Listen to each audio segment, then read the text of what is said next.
low post, mid post, high post, post game sports.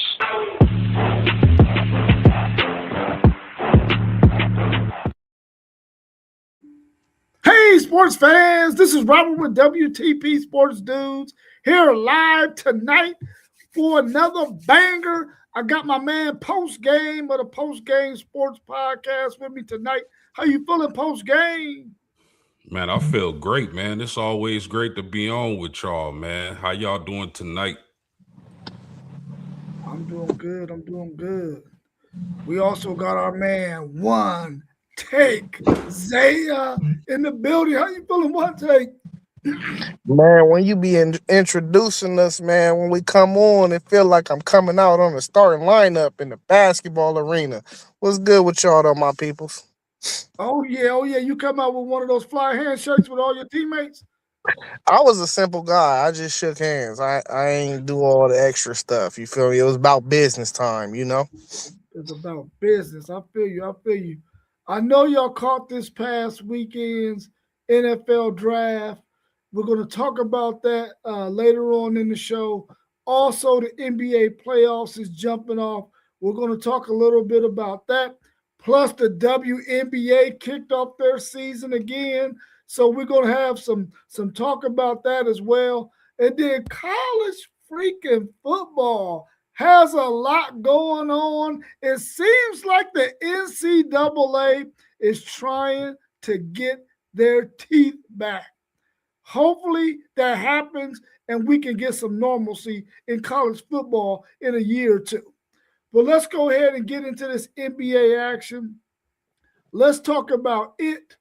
We got our man Lawrence Whitmore, Papa Whitmore in the building with us.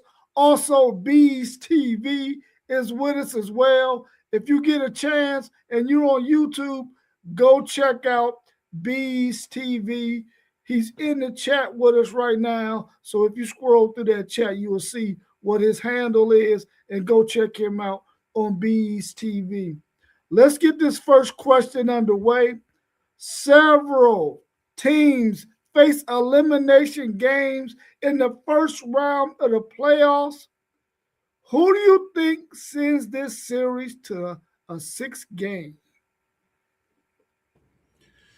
I'm gonna have to say the Denver Nuggets. I think if Minnesota was healthy, they probably would have got them out of there. But the fact that Minnesota is suffering from so many key injuries, I think Denver is going to take control of this series and more than likely send Minnesota home. And shout out to Mossberg because he was big on the Minnesota Timberwolves to start the NBA playoffs. And if they could have avoided those key injuries, they probably would be in really good position. So I'm gonna say Denver has the best chance out of the teams to extend the series and possibly even win it. Yeah, man, I got to go to Pistons, man. I just can't believe that we got a 1 seed down 3-1 in the opening round of the playoffs. I'm gonna have to say the Pistons. I think they're gonna come out with a lot of fight next game. Uh, they lost last night. A real convincing loss too. K had a bad game. It's just I just can't see them getting a gentleman sweep in the first round to an 8 seed, bruh, after they played so well all year long. So I'm going with the Pistons on this one. Man, I like both of those picks, man. I feel like Detroit can definitely send this thing to a six game. I believe Denver can send this thing to a six game. But, man, I need my Philadelphia 76ers to send this freaking thing to at least a six game. I can't believe they down 3-1. I mean, yes, I can. I can believe they down 3-1 to the Boston Celtics, who I feel like might be at the end of this thing the eventual NBA champions, at least in that game, playing against maybe that OKC team. But, man, I really need my Philadelphia 76ers to rebound and make sure that they can at least push this game to a six game. Because to go down 4-1 to the Boston Celtics which I went to the draft with 3 or 4 other Boston Celtic fans at the draft who were Pittsburgh Steelers fans and one Jets fan, and they were talking trash on that night that their Boston Celtics beat my Philadelphia 76ers down the stretch in that game 3. So I'm hoping that Philadelphia can get this win. Now it's a slim chance that they're gonna get it, but I'm hoping that they do. Hey, speaking of the drafts, man, what were some of the highlights? I know you was at the draft with Parlay Poe and a bunch of guys. What were some of the best moments of you being there, if you don't mind, real quick? Man, I'm gonna tell you right now, man, the people of Pittsburgh were some of the nicest people. Now, I'm quite sure on game day they probably are totally different.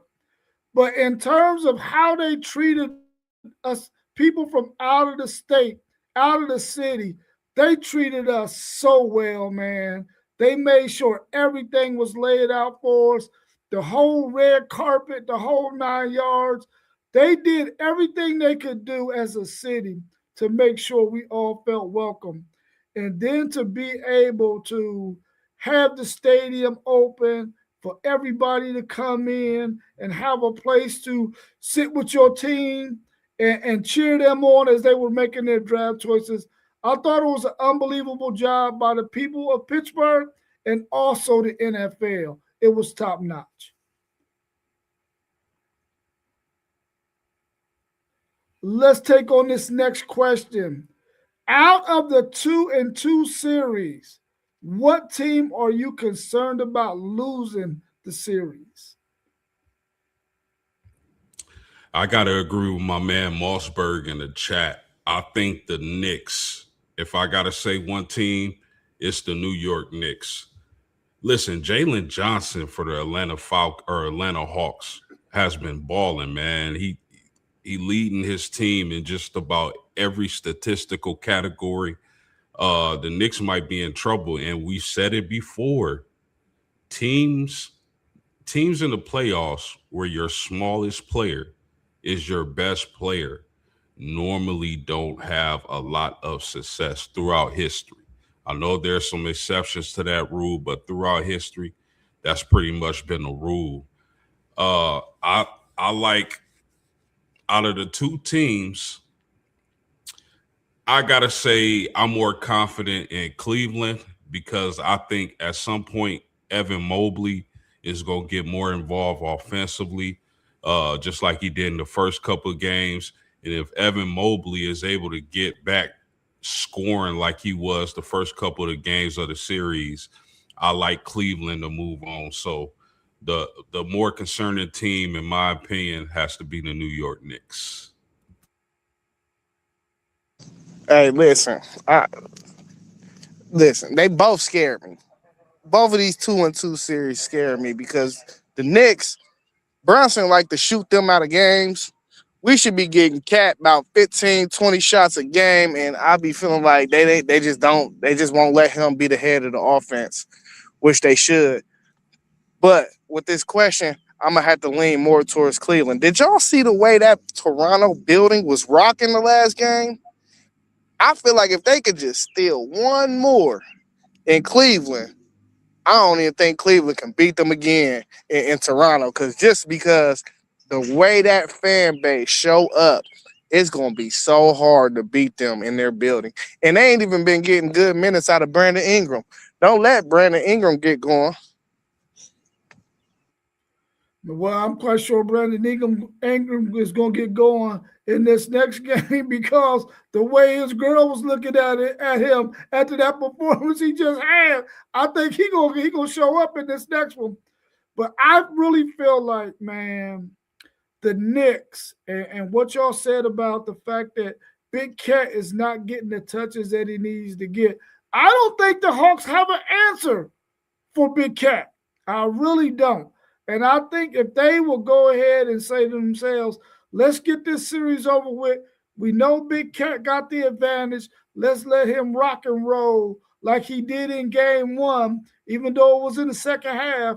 I think that they could win this series against the Hawks. Cleveland, I think, is going to be in a dogfight though, especially if Brandon Ingram can show up in this next game or two, and that crowd that they have, like you said, one take Zaya. So I'm gonna say the Knicks are the one that I'm concerned about the most. In out of the two, the series that are 2-2, for sure. Let's go to this next question, man, and I want to get y'all's thoughts on how y'all feel about it. How big have the injuries been to the outcome of these games in the first round? We know KD has sat out 2 games.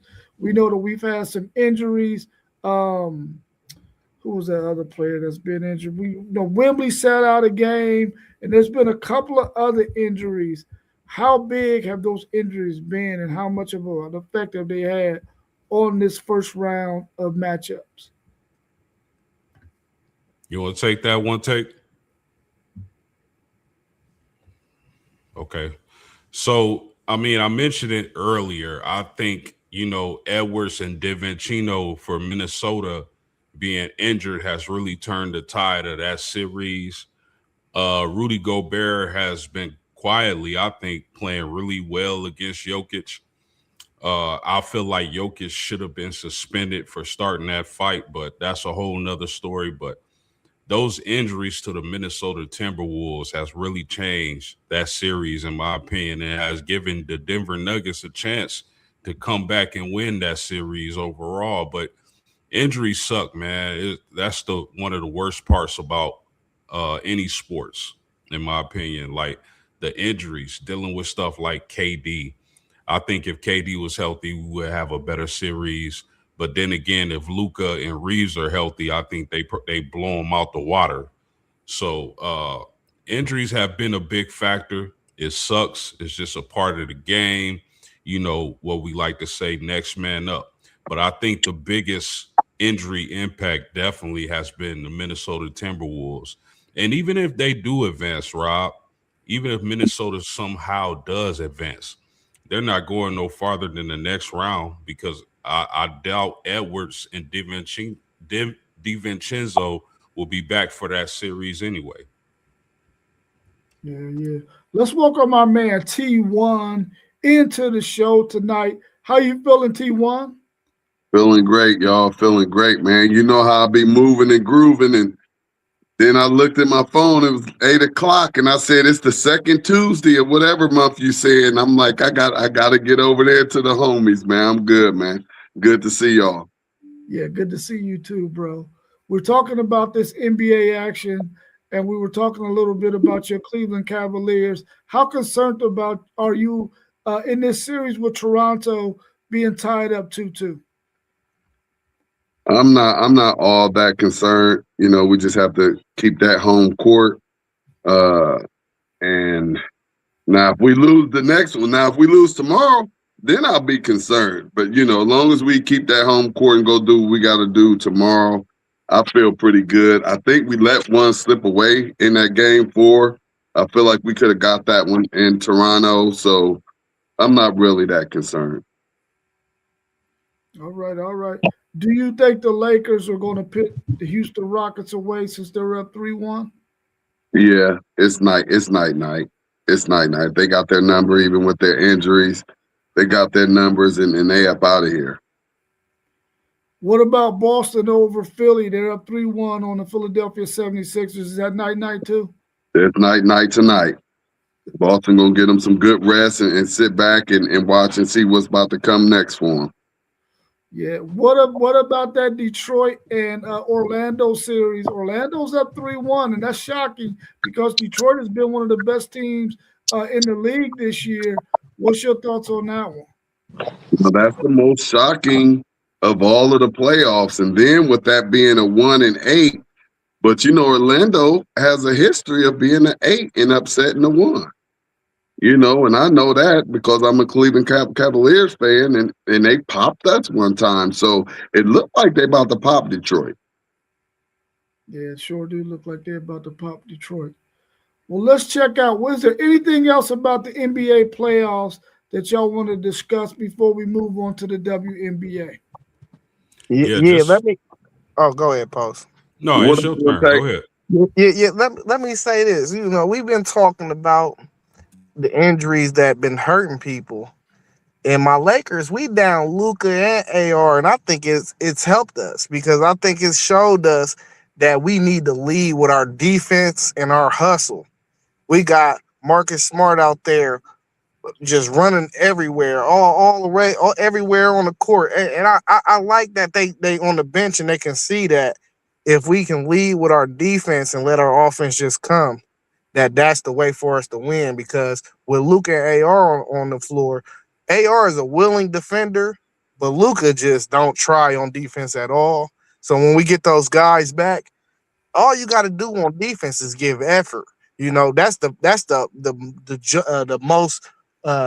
most of the battle for real is the effort on defense. You just got to want to play defense for real. You give effort, you know what I mean? Good things happen. So I'm hoping when we get them back, they understand that when that man is open and he get that ball in that corner initial rotation, don't just watch him shoot it. Run out there. You don't know. You running at him might make him miss. So the guys that we lost actually benefited us, I feel like, in this first round.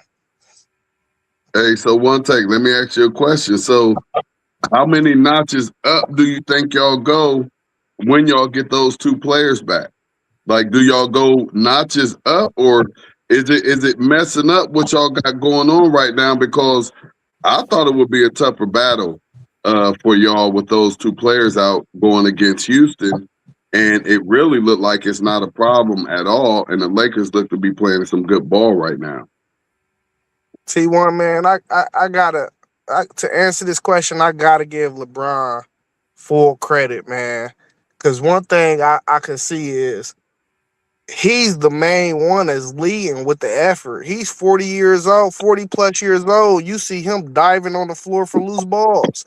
That's contagious, man. When the best player on your team is on the court and you seeing he 40 plus and he hustling and he diving on the floor and giving his all on defense, them guys just got to come back and get the same energy, man. We don't care about the offensive end. The offense is going to come, especially with like a player like Luka.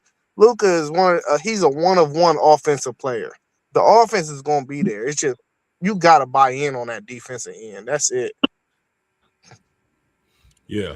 I was also going to add, like, don't forget, not only is Kevin Durant supposedly injured, right? But if Houston had Fred Van Vliet along with Kevin Durant, because Fred been out the whole entire season, man, how good would Houston be? And another thing, talking about Detroit and the Orlando Magic, y'all touched on, like, I'm disappointed in Detroit for not rocking with Cade Cunningham. Like you we know Cade gonna do his thing. And it's amazing that he's averaging 8 assists, given that the supporting cast haven't really stepped up. Wendell Carter, Pretty Brown Rebound's boyfriend, has been outplaying Durant, and I didn't see that coming at all heading into the series. So I hope Detroit gets their self together, because if they don't, they going home. Hey, let me tap on post game because he ain't really want to speak about it. You know, yeah, Kevin Durant is buns, man. He's supposedly injured. I think he ducking the smoke too post game. No, If you ain't gonna say it, I will. I think he injured, and you can't say KD is buns, man. KD is a sniper, man. Man, And he's buns, bro. He's overrated, bro. He's riding on the bus. He's not one of them dudes that's gonna lead, and he's not gonna take his team to the promised land. He's one of them guys that he got good numbers, but nothing to show for. he got 2 rings. Yeah, on another nigga's back. No, I think that he had a whole lot to do with that. I don't think they get those rings without KD. I think those are LeBron's rings, and I talked about that a long time ago. KD stole some rings from LeBron. Those 2 rings that KD have, they go to LeBron, and I think that might be why you may be a little upset.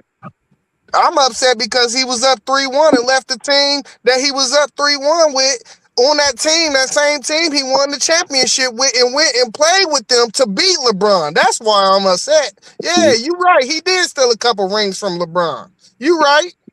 Now you just upset me a little bit, man, because that pissed me off. You usually don't see no stuff like that. You usually don't get smacked around by somebody, and then you go and join them when you know they're abusive, and you go and join them anyway. Yeah, you usually don't see nothing like that. But yeah, fellas, I don't know. I ain't gonna go as far to say that Kevin Durant is buns, but I think this top 10, top 15 chatter is dead. I mean, but it also helps. We just like you said about Van Fleet not being there. I mean, you have to talk about these other players that these superstars be having when they're winning these playoff games and they're winning these championships. They be having players. So, where Kevin Durant is with this Houston team right now, I can't call him a bum, and I also can say that point guard that he has missing is making a huge difference with how far they go in these playoffs, which ain't gonna be about this first round. Yeah, Fred VanVleet is a dog. A player that if you put him with KD, it's gonna be a whole lot of sniping going on out there, especially with those other pieces around out there. Yeah, they missing two key pieces. They missing Steven Adams too. They need him. Yeah. Well, Leighton Glover is definitely in agreement with you one take, Zed, because he's saying for real he trash. He ain't really hurt, and he said, "Bro is buns." Man, y'all calling KD buns? Hey man, listen, I'm not saying that because I'm a Texas Longhorn fan, and I know KD ain't buns. Right. Just happened to be in one of those situations. He in what year, 17 or something like that? He up there. He like 35. About 14 or something. Yeah, he about 35 or something. He up there. Yeah, he up there. And he's still killing. What he averaging? About 28, 27, 28? You can't call that bum. Well, listen, but for context, when I'm calling him buns, I'm calling him like superstar buns. You know what I'm saying? Like he's like one of the worst versions of the superstars that I see. He gonna go out there and get you 30, gang. I ain't saying like I can fuck with him on the court. Nah, I can't do nothing with KD, bro. You know what I'm saying? I'm just saying like he's a top 40 player, like how post game said. That 10-15 talk top 10-15, that chatter need to cut. I'll take Kawhi Leonard over him. So you saying it ain't a brioche bun with sesame seeds on top of it? Nah, I ain't calling him that type of bun. You trying to call him great value? I ain't saying the bread soggy, bro. Let's look over to the WNBA, man. Their season has started. What rookies are really showing out for y'all, shining so far in this WNBA? Well, it's actually just the preseason. Oh, it's still the preseason. Oh, okay, good. Yeah, the regular season begins, I believe, May 8th. But some rookies that have been standing out in the preseason, definitely Cody McMahon. I think, her physicality, her hustle, her will for the Washington Mystics has really stood out. Of course, Flo J, man, she's been like, you can tell she took this opportunity to play in the WNBA really serious because you can tell she's been working in the weight room, working on her game. They really stood out to me, if I got to say, two rookies thus far in a preseason.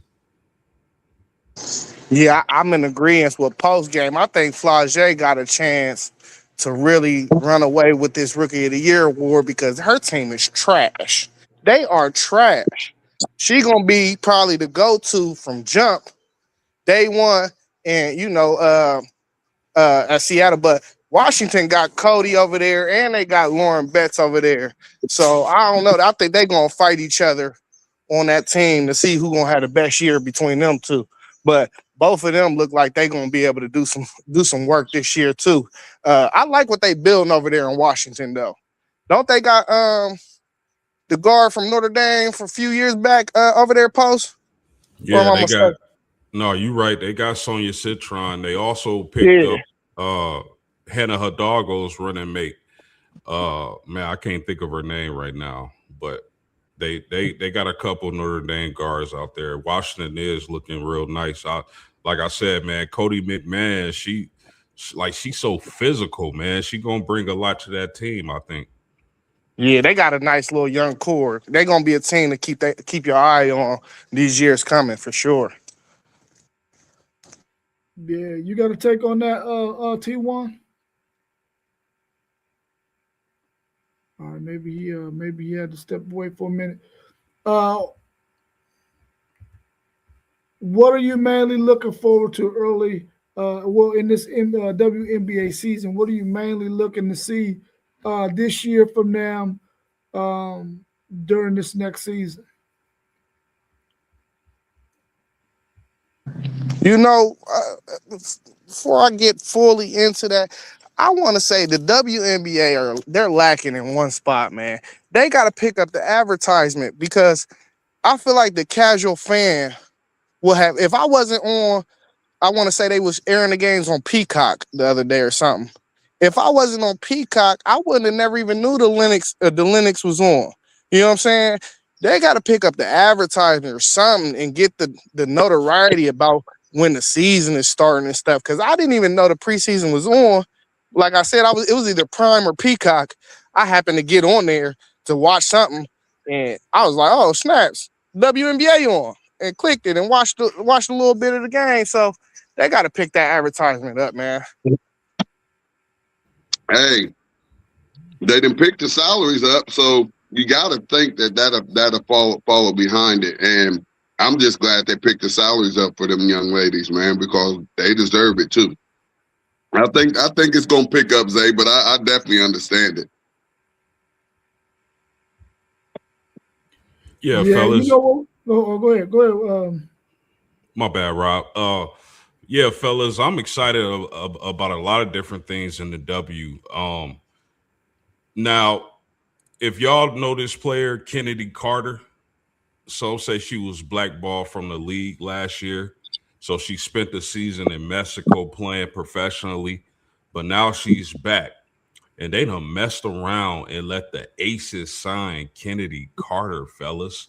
This is a young lady, a guard who can score. I mean, she's a scoring machine. Even when she was at Texas A&M, SEC Shine School, you could see the potential of her being a dominant scorer. But for some reason, they let the Aces sign Kennedy Carter. So I'm excited to see that team and how good they can be with the addition of Miss Kennedy Carter. Another team that I'm really looking forward to see, and the beauty of the WNBA for me is that I don't have a team per se. I just like watching the basketball. So it makes it easier to analyze the game when you really don't have a dog in the fight. But the Atlanta Dream getting Pretty Brown rebound, Angel Reese to that team with the addition of Reese and the core they have already, which they made a lot of noise last season. I'm really looking forward to seeing what they can accomplish. So the Aces and the Dream, the Atlanta Dream, are the teams to watch for me. You know, I sort of feel the same way One Take feels about the fact that the WNBA, now that you have gotten yourself that contract, you really need to be out there promoting the game, the sport, your league, so that you don't have to stumble across games. We know when the NFL is going to be on, and we know the NFL is the top dog, and I'm not even trying to compare the WNBA to them, but you got to put out there the same kind of effort to promote your league. And I feel like they got to do that. And I feel like they got some very, very talented women basketball players who could do that for them. I see a lot of them marketing their brand and themselves, but at the same time, are they also marketing the league? And I would like to see them do a little bit more of that. But I want to see, can we get a healthy Caitlin Clark all season to really see if she is going to really take over the face of the league and maybe be up there with Asia Wilson in terms of being one of those marketable pieces. We know she's marketable, but is she going to be on the court enough for us to see her have some of those thrilling kind of games that we came accustomed to seeing her do at Iowa? I want to see if that's going to be the case this year. Well, I can tell you that ain't gonna happen right now because Kelsey Mitchell was over there. She's a monster. She's gonna lead them in scoring again. Again. And I love the W. I really do. But guys, I'm here to tell y'all I'm still 1 year away. Because once Juju get there, I'm gonna wear my jersey and I'm gonna watch every damn game I can possibly. Wherever she go, that's who my team is.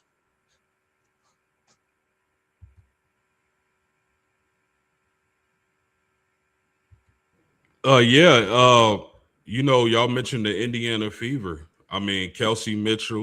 You can't forget about Big Aaliyah Boston. They really have a really dynamic roster.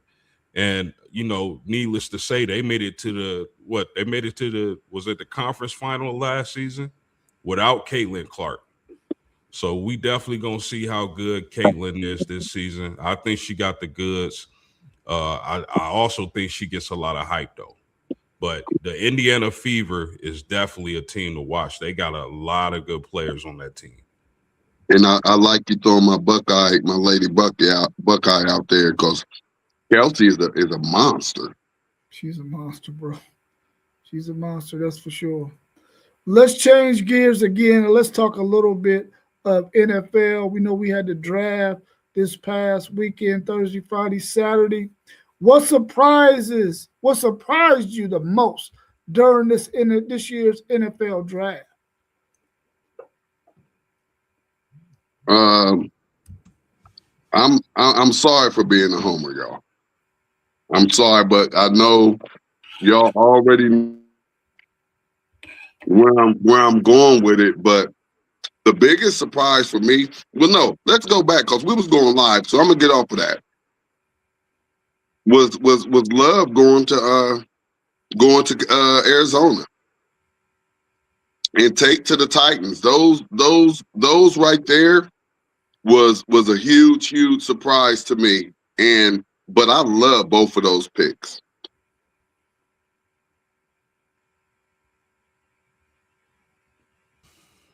Yeah, I got a few surprises, man.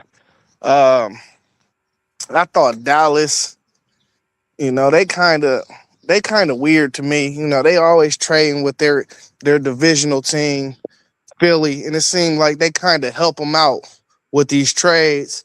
I thought if they could have just stayed pat, they could have just got the same guys that they wanted, or they could have drafted Bang at 12 and then turned around if they stayed at 20 and took Akeem Mesidor and took both of the DNs.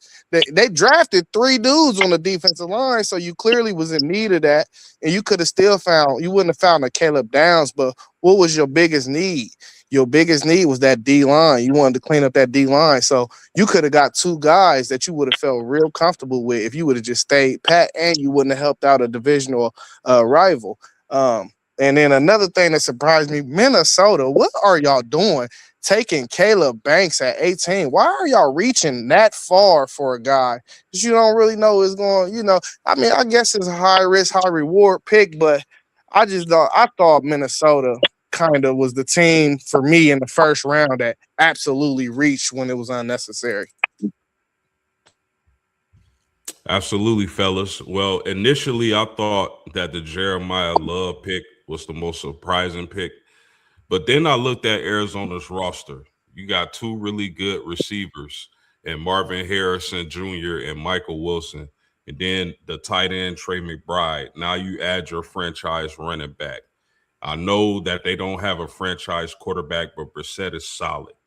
I like those offensive weapons in Arizona, and I think Jeremiah Love is going to be the cherry on top. So, but I really wanted him to go to Rob's team, the Tennessee Titans, because I wanted him to play with a franchise quarterback. But seeing that Arizona roster, I think that was a hell of a pick. Now, my biggest surprise in the first round of the NFL draft, I agree with Poe. I got to go to the Rams taking Ty Simpson because I think of the prospect. You could have got Mekhi Lemon. Can you imagine Matthew Stafford? Because they trying to win now, fellas. The St. Louis Rams trying to win now. They trying to win the Super Bowl. Can you imagine a team, Mekhi Lemon, Puka Nakua, Devontae Adams, Kyron Williams, Matthew Stafford, a solid defense in the LA Rams. I'm sorry. I might have said St. Louis. But the prospect of having an offense like that, those many weapons surrounded by Matthew Stafford, and you trying to win now, I really didn't understand the Ty Simpson pick. Even if it's a great situation for Ty Simpson, because now like you kind of let him sit and groom you grooming, you stashing. It's a future pick. I get it. But man, if you look at next year's draft board and all the quarterbacks there, you could have did that next year. If I was the Rams, I would have got Mekhi Lemon in that wide receiver room, and I would have let him cook with those guys and Matthew Stafford. So that was the biggest surprise for me. The Rams taking Ty Simpson in the first round that early. I mean, I was surprised by them taking Ty Simpson, but I don't see it necessarily as a bad pick because I know that that's the direction they want to try to go in the future. And I think Ty Simpson is going to be a pretty good NFL quarterback. Do I want to get him at 13? I would have rather got him somewhere else. Maybe I would have try to get some more picks and stayed in the position I was because I don't think anybody else was going to reach and take him that high or in that range.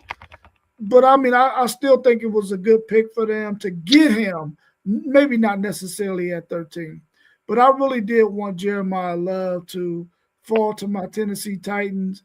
And the thing I was glad about was the fact that the Titans understood that, hey, he's not going to be here because he just got picked one pick before us, and they pulled the trigger without hesitation on Carnell Tate because we know we need some wide receivers in that room. So I was happy that my Titans were ready to pull the trigger, but it kind of surprised me that they were because I thought for sure if they didn't get Jeremiah Love, they were going to go and get a defensive player. But they did stick on the offensive side to help out Cam Ward. So that was a surprise for me. Just seeing how they did their due diligence to make sure they got the people they had on their big board.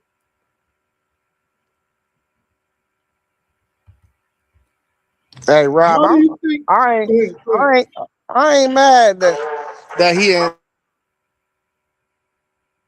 My bad. A lot of background noise. I ain't mad that he ain't fall to y'all though, because y'all was able to pick up Nicholas Singleton in the 4th round.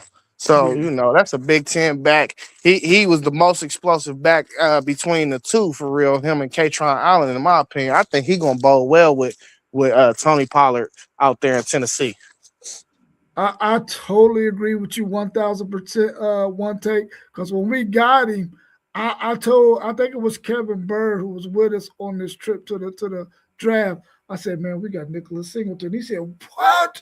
He was like, oh, that's a good pickup. That's a good pickup. And I felt like that too. So I'm glad we did get close to really equal value when you start talking about two of the best dynamic kind of running backs in college football last year when you compare Jeremiah Love and Nicholas Singleton.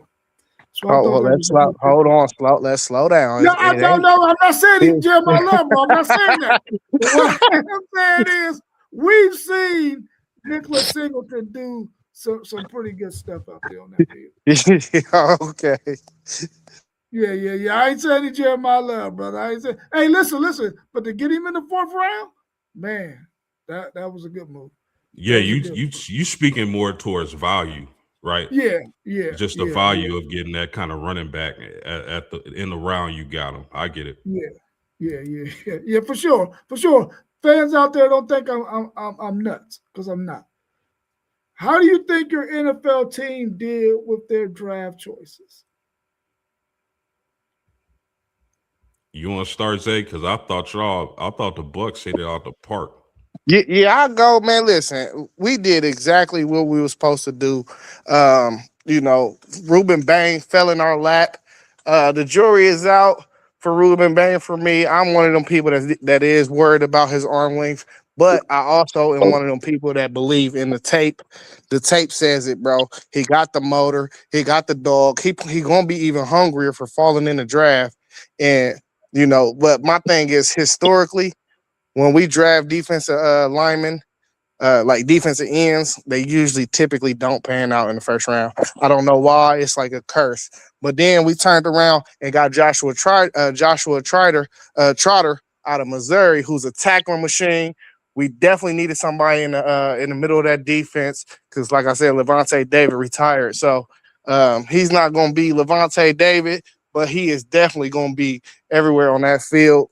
A sleeper dude, Ted Hurst out of Georgia State, we got in the third round, I believe.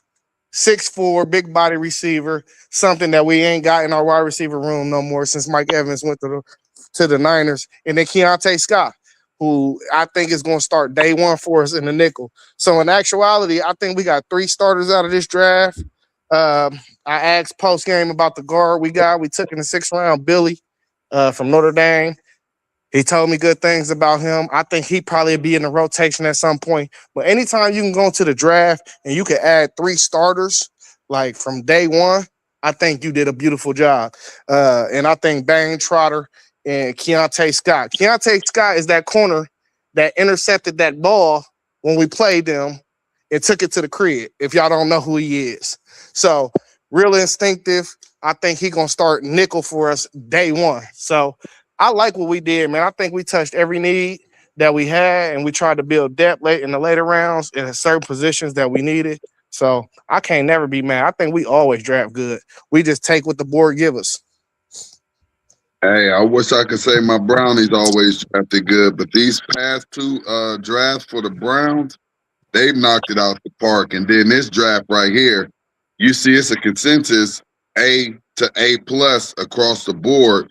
If you're looking at any of these shows, man, and we just touched every single area of need.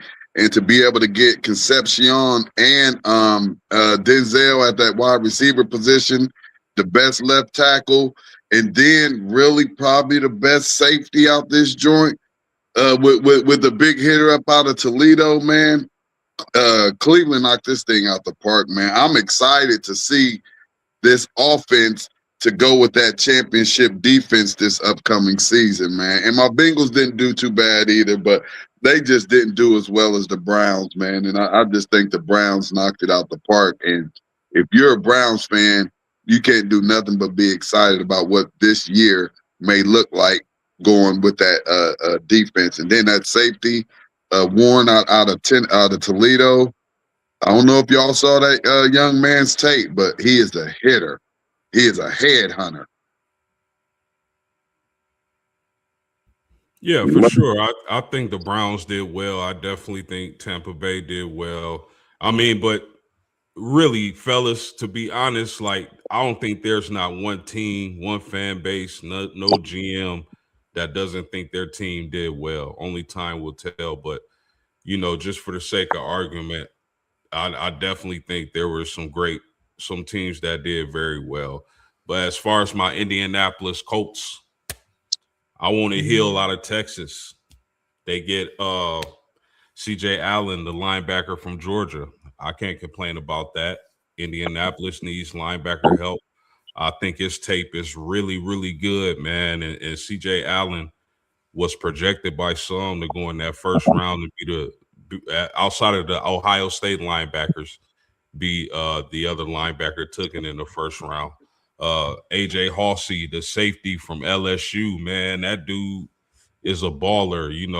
I like his frame. He's a bigger safety, not tall, but as far as his, width, I think he's going to start right away for the Indianapolis Colts. And then, the Colts not having a first round pick, I think they did well getting depth, getting some defensive help, getting that guard from Kentucky, the running back from Kentucky, I'm sorry, in the latter rounds. So I think the Colts did well, man, and also the guard from Kentucky.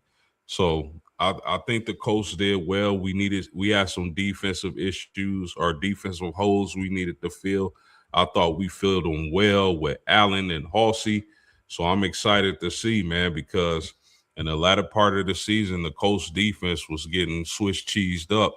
So we'll see if these players are able to come in and make a difference. Yeah, I like the draft that my Tennessee Titans had. After hearing my man One Take Zay say what he said about Keldrick Falk, I had to go back and look at it, and it's probably we could have got Falk in the second round at the pick that we had because we had an early pick in the second round. We could have got him there. I wouldn't have traded up to get him because for one thing, he's probably not going to even come in and start for the Titans next year. So I definitely would not have made that move. But I think he's going to be able to learn behind the two guys who are probably going to be the starters at that defensive end position and help bring him along. So that could be a plus for my Titans. But I like the fact that they got Anthony Hill, who I believe is the most rangy linebacker in this draft. There's a lot of linebackers. There's a few linebackers that are probably better than him at overall linebackering, but in terms of his range, I think that he's probably the best in terms of his range from sideline to sideline and depth in the passing game. So I like that pickup. And to be able to get, like I said earlier, Nicholas Singleton in the fifth round, it was One Take. They got him in the fifth and not the fourth. So I think that was great value right there. And then they got some linemen, which they needed some help there. And they got a defensive tackle, which we know that they needed help there because they only want their defensive tackles to play about 60% of the snaps. They don't want those guys out there 70, 80% of those snaps. And that's going to help them a lot, especially when it comes to plugging those holes in the run game. So overall, I really liked the Tennessee Titans draft this past draft. Sound like you're right, both. Everybody happy, right? Oh, for sure. Oh, that's Go ahead, Post.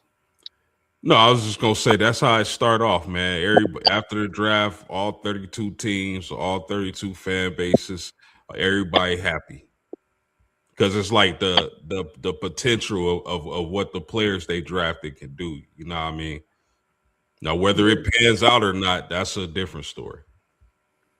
Yeah, who would y'all say? Like, you know, I know we just spoke about everybody happy right now, but who would y'all say is y'all's winner? Y'all's number one top winner of the draft? You talking about team or player? Team. Or team? Man, that's tough because I felt like it was a few teams that did real well, man. I mean, I think the Raiders did well. And that's not saying Fernando is going to be the best quarterback ever, but if he can just be a solid dude, the rest of their draft was real good. I thought the Jets did well. I thought the Titans did well. I thought One Take your Bucks did really well. I thought Cleveland, a lot of teams, man, looked like they hit it out the park. Yeah. I asked because there's one team that I identified that, man, the Dolphins, man. I think the Dolphins killed the draft. They got both Texas did they get both safety? No, I think they got Taft. Who else did they get from Texas, Rob? They got they got Trey Moore. Got Trey Moore. Yeah. But your first round pick, you got Proctor, who it's a lot of upside there. They say he lazy though, so we'll see how that turn out. But to get Chris Johnson on your next pick in the later first round, who they say is an interception machine, and to pair that with Jacob Rodriguez, who at the linebacker position, we know what he about, you know, forcing fumbles, intercepting the ball all over the field, won the best linebacker award. Then they got Chris Bell, who I think, he was hurt. He hurt but he could turn out to be probably a top 3 receiver in his draft. So, man, they just got a lot of different dudes from different places, and I just love their draft, bro. And I hope a lot of these dudes hit for real. We know it's gonna be some busts in there, but they built up these assets because they needed a lot of different things. But I guarantee you, about 6 or 7 of these dudes is gonna hit. Mm-hmm. Yeah, I liked what the Dolphins did as well. Was there a player or two you wish that your team had gotten?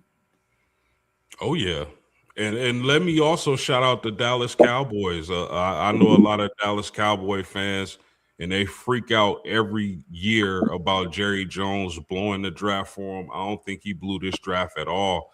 But it's one player that they drafted that I wish my Colts had a first round pick to draft, and that was Malachi Lawrence, the defensive end from UCF. Quick first step, a lot of bursts, a fast guy. He ran in the 4.5s. That's really fast for that size. So I felt like if the Colts had a first round pick, I would have loved Malachi Lawrence in the latter part of the first round, just for to give a opposite of Liatu Latu another pass rusher. So that's a great player to want post game. But he's a beast. Yeah, I'm good. I'm happy for Arvell Reese, man. Just to think though, and no shade, Rob. I love his chances way more at the Giants than I would love his chances at the Jets or the Titans. Because he's not a finished product, but he can learn from a lot of them dudes that they got there. Abdul, Burns, Thibs. He got guys that he could just take knowledge from and just take pieces from their game because them are the same type of players that he want to eventually become. So I'm happy that he actually fell a little bit and landed at the Giants. Yeah, that pass rush is gonna be sick. Man, I can't wait to watch them. I'm excited, man. I think that rookie of the year is going to be extremely tight this year. I think it's a lot of players that's going to contribute that came out of this draft right here. I think this was actually a really, really good draft on the offensive and defensive side. Oh, post game. I ain't even bring up the Giants and your boy though. That was the sneaky pick for the draft for me. Malachi Fields landed at the Giants and is going to be opposite of Malik Neighbors. Big target. I thought that was a key piece too. And it made sense. I was wondering like, damn, I thought they might have went receiver. Well, but it made sense. They identified their guy in a later round that they could get, and it was Malachi Fields, which Malachi Fields, we know he ran a slow 40, but I don't be caring about them 40 times. He run good routes. He's a big receiver. He's going to be a possession guy for them, and that's what they needed. Yeah, that was a money pick for sure.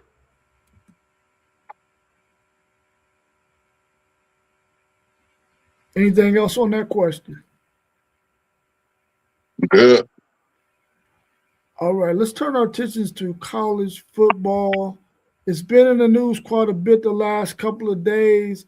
What's your take on Brandon Sorsby gambling news? Hey, my fault, Rob, real quick. If you don't mind. Yeah, go ahead. Can I say something about the NFL real quick? Yeah, go ahead. How do y'all feel about Coach Vrabel being the first coach to only get a suspension instead of getting fired for playing outside of their marriage? Have y'all spoke on that? And that's one of my Buckeyes, and really no, but like a post on some real stuff. Nobody's gotten suspended when they're in a head coaching position, and they find out that they're having an affair. It's all bad for everybody, like immediately. So how y'all feel about that, or is it just nothing? Just like New England is going about it like it's nothing. I mean, That's typical New England Patriots for you. I mean, look what Robert Kraft was caught doing. So I mean, Mm, that's how mm, that franchise get down, man. mm. They do whatever they want. Ooh, post. That was tough right there. But I never thought like that. I never thought like that. I just thought that everybody got fired once they got caught cheating on their wife. Wow. Or their girlfriend in what's his name? Ibuka, whatever his name was from Boston that's now in Houston. Yeah. Wow, post. That's some deep knowledge right there. Yeah, but she don't work for the organization, do she? No, She it was don't a matter. It don't she like a matter. reporter chick or something. Right. I mean, but I just thought it was just because they was cheating. So you saying if they with the organization, then you Yeah, gonna get in email. trouble. But Yeah, long as you step outside the organization and cheat on your wife, it's all good. I mean, cheating on your wife ain't all good, but that's not what I'm saying. But what I'm No, saying no. is, eBay got caught with a lady in the organization. He's technically her boss. You know what I'm saying? That's what's the word for it? It's something. It's when the boss deal with the employees. You Yeah, can't do that. Yeah. you ain't supposed to. I Yeah, mean, you can't. do we know where this lady work at? That's That chick is like she like tied in with the reporters or okay. something. She's a They reporter. said she been doing this type of stuff where she get close with an NFL coach or somebody in the organization to get information. She been doing stuff like this, but she don't work for New England Patriots. All right. Hey, post game question for you. Go ahead. Is this a different story if he's not in New England? What do you think? That's just for you because you brought a great point up. You know what I mean? But and just my thing was like, as far as I know, and I wasn't even really thinking about who the woman was they was messing with, whether they was in an organization or not. But you know, and then coach from Boston, he wasn't even married. You know what I mean? Him and what's the name was just dating. Right. Man, listen, the New England Patriots then got away with some crazy things, man, or at least a light slap on the wrist. Yeah. So I mean, I really can't say, man. The Patriots is different, bro. That's my favorite. Yeah, SEC Sean, we're gonna get to that question after we get finished with this college football stuff. Uh, but in terms of Vrabel and that situation, it's starting to be well. I think it's always been happening, but now it's starting to come out a little bit more in the news where you hear about all of this infidelity and stuff like that. The thing that concerns me about it all is that if it continues to become more and more prevalent, that means that we're probably going to start to look at it as normal. And nobody's going to be getting punished for it. It's just going to be like a common thing that people do.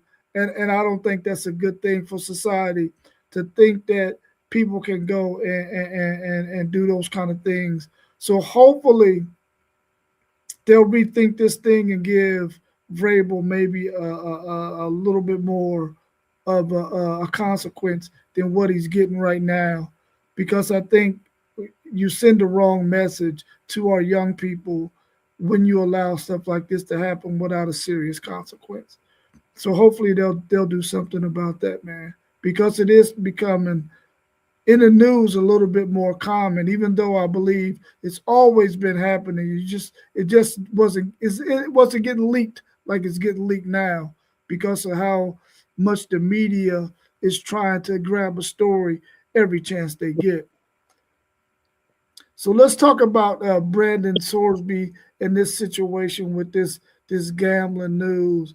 What's y'all's take on that?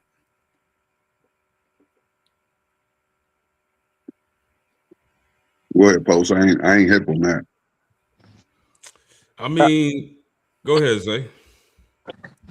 Yeah, 1-800 gambler. If you need help, they are available. Um, I'm a gambling man. I feel like we all got our own vices in life. Um, and this is probably one of his vices, as he came out and said he got a gambling addiction. I like to take people serious um, when they got their vices, mental health, gambling, whatever it may be. Um, so I am sympathetic for the young man in this instance. Um, but with that being said, let me be very clear. He deserves a ban. You can't go out in sports, gamble on the sport that you're playing in. Um, let alone he was gambling on from what y'all told me, he was gambling on his own teams. You can't do that, and I think it should be a zero tolerance policy. I'm all for getting the young man some help, but I think his amateurism, if that's even a real thing anymore, should be expired. And this is just the world we live in now. We done opened up the sports books, let people gamble. There's really no parameters around it to keep it toned in. So I think we're going to see more and more cases like this. Um, but yeah, I think the young man deserves a ban. Yeah, I mean, I definitely think the consequence should be swift and it should be severe. Um, the thing about this, I hope it doesn't become one of those domino things where tomorrow we'll get another player and it comes out that he was gambling.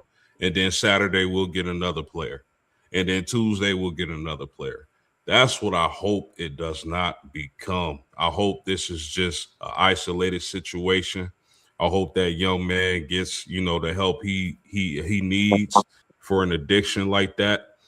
You making millions, and well, at the time he probably wasn't making millions, but now he's making millions, or was. It could be a was. But another thing we got to look at, this could probably catapult BYU to the top of that conference. If he's suspended or kicked off the team, that could catapult BYU to the Big 12 championship because I don't think they have a quarterback quite on the level as Sorsby on that roster. So look out for that. This could win BYU that conference. So I hope the young man gets the help he needs. And, I definitely, I don't want to see any more of this. I hope, like I said earlier, this is just an isolated situation and nobody else is really doing this and making these mistakes. Yeah, first off, of course, we want him to be able to get the help that he needs, and under no circumstance do we want to necessarily want Brandon Sorsby, the person, to have to suffer this consequence. But he has to, simply because a precedent has to be set that you cannot gamble on the sport that you're playing in, for one. And if you're playing any athletic sport and you're getting paid in that sport, you shouldn't be allowed to gamble, especially on that sport. But you probably shouldn't be gambling at all while you're participating as an athlete. So I definitely think that something needs to happen. He could possibly, have to lose his whole entire season, which we all know that when these young people come on campus, that's one of the things that they sit down and they talk to them about. You cannot sports gamble. You can't do that. And if you have had that meeting, which we know that they've had, and you go and do it anyway, you're saying you have no regards for what the rules are because you feel like maybe there's a gray area or a way around it. And he has to get punished, but it's to keep everybody else in line, to let them know, listen, this is not going to be tolerated. If it's left up to Texas Tech, though, Texas Tech is going to probably give him the minimum as possible because they want to have an opportunity to make it to the college football playoffs. And I agree with you, post game. If he does not get to play this season, Utah will BYU will definitely be the favorite in that conference, in my opinion. But I hope he gets the help that he needs, man. And I just hope that this gambling thing can get under control. And like our man One Take Zay said, everybody has a vice, man. And a lot of times you might have people who try to make it seem like one vice is worse than the other. No, man, they're all addictions, man. And you gotta look at people uh, and hope that they get some help, because addiction is one heck of a situation to be in, man. And a lot of us are addicted to sugar. We eat junk like crazy, and we don't see it as a bad thing. But overall, man, for your health, it can turn out to be a bad thing. So let's not jump on nobody's head because they got some sort of vice, but let's be sympathetic and compassionate about it. Hey, y'all, Rob is addicted to them bean pies, bro. I'm addicted to them bean pies, bro, for sure.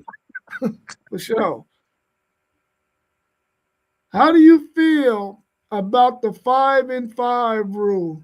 No more red shirts. Man, we got to get on that ASAP, man. Because, you know, having these 27-year-old players, man, it's just, you seeing Tusi, the rapper slash singer out here. He 26. He about to play his first year in college football. That mean he gonna end up being 30. So man, I don't know. It's a whole bunch of stuff to that 5-and-5 rule. Are they gonna limit the age? Cause like seeing stuff like that is kind of crazy, bruh. He might be 24. He might be like 24, but still, he's still gonna end up being like 28. So I don't know. I think they need to grandfather it in after next year, though. I don't care who on the roster. If you hit your fifth year, maybe let a medical red shirt if it applies. But I think they need to grandfather it in. I don't even think they should let it shuffle out to where all the players that once this rule come into effect, it doesn't apply to them. I think they need to grandfather people in with it. Yeah, I mean, I think it's going to create more stability. One of the things that I didn't like was players running to the courts and then judges ruling one way or the other, and it wasn't consistent. Just ask the quarterback from Tennessee.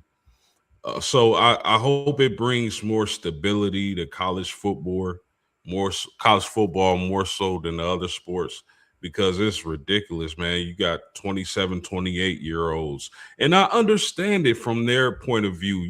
They want to, okay, I probably can't make a lot of money on the next level. Let me make as much money as I can in college. So I get it from their standpoint, but it's gotten out of hand and ridiculous. I know they're still going to allow some exceptions, but all in all, I'm in favor for the 5-for-5. What's your take? One take. I mean, one T1. Okay, he moved on again. I'm in favor of it as well, and I think if I'm reading it correctly, your years start once you go on campus, but the clock also starts at 19. So if you're somebody who decide to go and do, let's say, something else, your clock starts at 19, except for if you're pregnant or if you got a religious thing or or something of that nature. Or the So service. or yeah, the military. So I really think that that's a really really good idea. I think it's needed because, like you mentioned earlier, a guy just decide he wants to come and start playing his collegiate career at 20 something. He's already a grown man or whatnot. It just doesn't look good. So I like the 5-and-5. I think that the most of the coaches around the country have been wanting it to go to this kind of a format.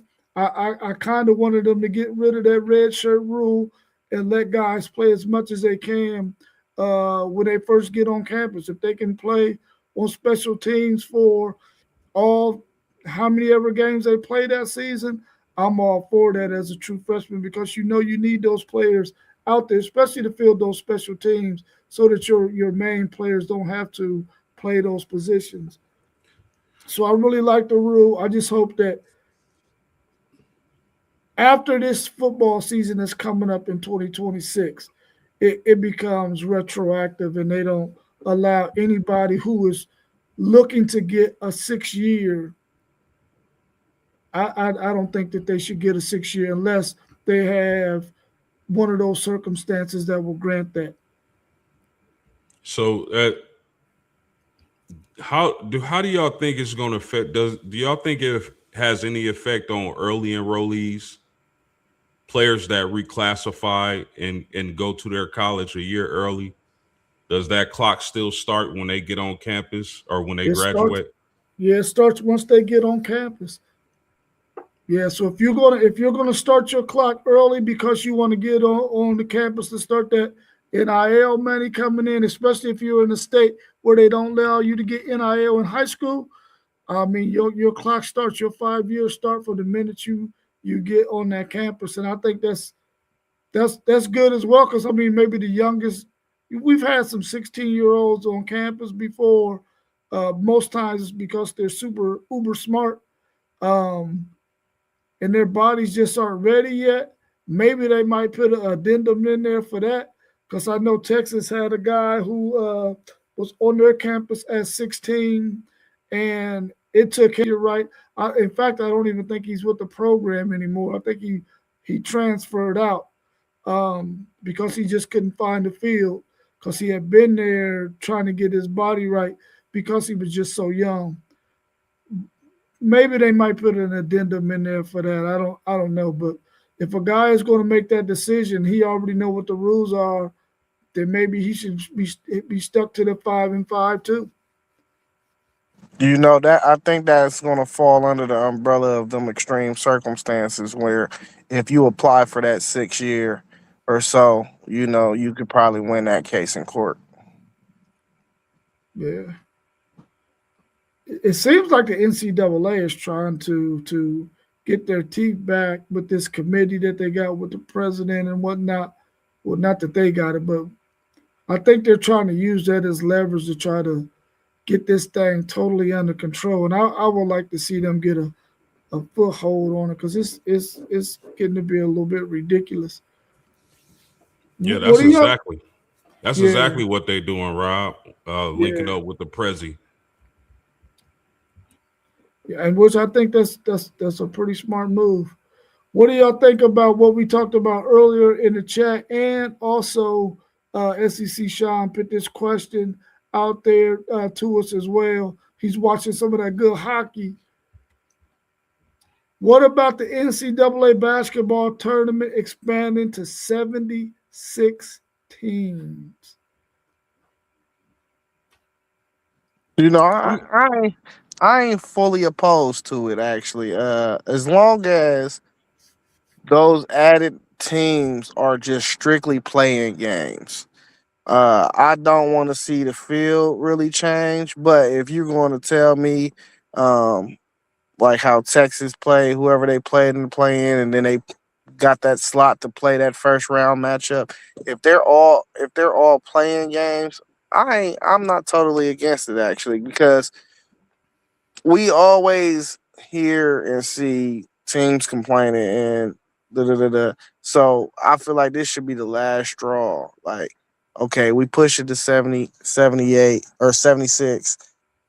None of y'all teams should be complaining. If you're the 77th best team, we should not hear one complaint, bruh. Not one. You just wasn't good enough. Yeah, I'm with it in the sport like basketball. I don't mind a little expansion into the NCAA tournaments. Football's a different story. I don't think y'all know my opinion, my stance on that. I don't think college football should expand, over uh, a few teams. But you talk about basketball adding 12 teams. I love it. I'm for it. Yeah, I like it as well because I like one take said. I think it's going to be all playing games. You're going to have 24 teams playing to see who can get them last 12 spots, I guess you will call it, in the NCAA tournament. Um, I mean, to get it to 64, but they got those playing games, which will be those 16 teams, I guess. No, 12 teams, 12 games rather. So, I mean, I'm all for it too. I like to see that expansion because, well, like he said too, if you're not 77th team, you already know you shouldn't be complaining because, listen, you just odd man out. You should have been better. Should have won a game or two more. Maybe you would have got the 76 or 75. But I like it because I want to see more basketball. And I think we talked about that earlier about them expanding and maybe the effects that it will have on the NIT. But I think the NCAA tournament trumps the NIT any day of the week. Unless your Hey, team is in the NIT, then you might watch it. yeah, and to add one more thing, I'm hoping that this helps the mid majors because with this NIL we're starting to see less mid majors because they get all their players stole. But I'm hoping that this is going to allow a few more mid majors to make it into the tournament. That's why I really like the idea actually, you know, because what was it? I want to say it was Akron or somebody. They lost one conference game this year. Didn't even they wasn't going to sniff a shot at making the tournament. Yeah, that's true. That is true. All right, y'all got anything else y'all want to add before we wrap up the show? We right at 1 hour and 16 minutes. Anything else y'all want to talk about before we wrap it up? Yeah, I just want to say Mike Vrabel could resign. And if Mike Vrabel resigns, the Patriots are interested in Mike Tomlin. Mm. Man, what's going on with this situation that I missed, bruh? Why is it that serious? Did she work for the organization? Nope. So they just strictly mad that he had some infidelity? Man, image is big, man. It is, but man, he a grown man and that's his life he living. 100%. I agree with you, but I mean, when you in certain positions, they hold you to a higher standard. That's very true. That's true. I mean, yeah, and if you were running that organization, you would want your staff people to be, law-abiding citizens. I mean, even though it's not against the law to have, and they probably need to put that on the books too. That probably need to become a law that if you, dishonor your marriage in a way like that, there should be some form of punishment. But the people who make the laws are the ones who probably doing it the most. That's probably why it's not a law. But Bro, you anyway, can't do that, man. You why can't. not? Why not? What do you mean? Why not? Why can't You you? can't take somebody to jail because they done cheated. What are you talking? No, What? no, What? Why not? Why no, not? Why man. not? Why not? Why not? This is because this is not China. This is America. So you free to break those vows? That listen, that's a religious thing, though. You feel what I'm saying? That's a religious thing. Everybody not saying the same religion as the next person. You feel me? Some people marry just to marry. Some people marrying for religious reasons. People marry for business contracts. All different types of things. How we know why he married? We don't know if he take his vows serious. We don't know if he really tying a bond in a knot with Jesus. You get what I'm saying? Like, or your case, Allah, you feel what I'm saying? So nah, we can't do that. Nah, man, it's America, man. This America. We can't stop. Hey, they gonna create more jails for us and make money. No, we ain't doing that, bruh.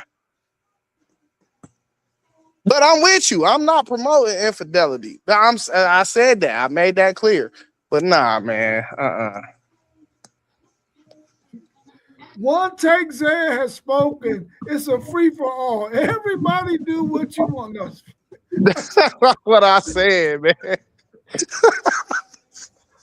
All right, y'all. Y'all enjoy the rest of y'all's evening, man. It was good having y'all on the show tonight. We'll see everybody again tomorrow. I believe our man Mossberg of Level Up Sports 10 is doing a show tomorrow. What If, I believe it is. And then we'll be back Thursday as our man Post Game will be hosting on Thursday. And we'll see y'all then. So check us out. Make sure you hit the like button, subscribe, tune in to our channel on all the channels scrolling across the bottom. So check that out, and also catch us on Patreon and on WTPSportsDudes.com, our website, and on what is that? What is it called? The one that just play audio. What, Patreon? Yeah, oh that's no, you Patreon. talking Spotify. Spotify, yeah, check us out on Spotify as well. Y'all enjoy the rest of y'all's evening, man. Glad to see you, and we out. Yeah. Flexible like metal edging. Peace. Low post, mid post, high post. Post game sports.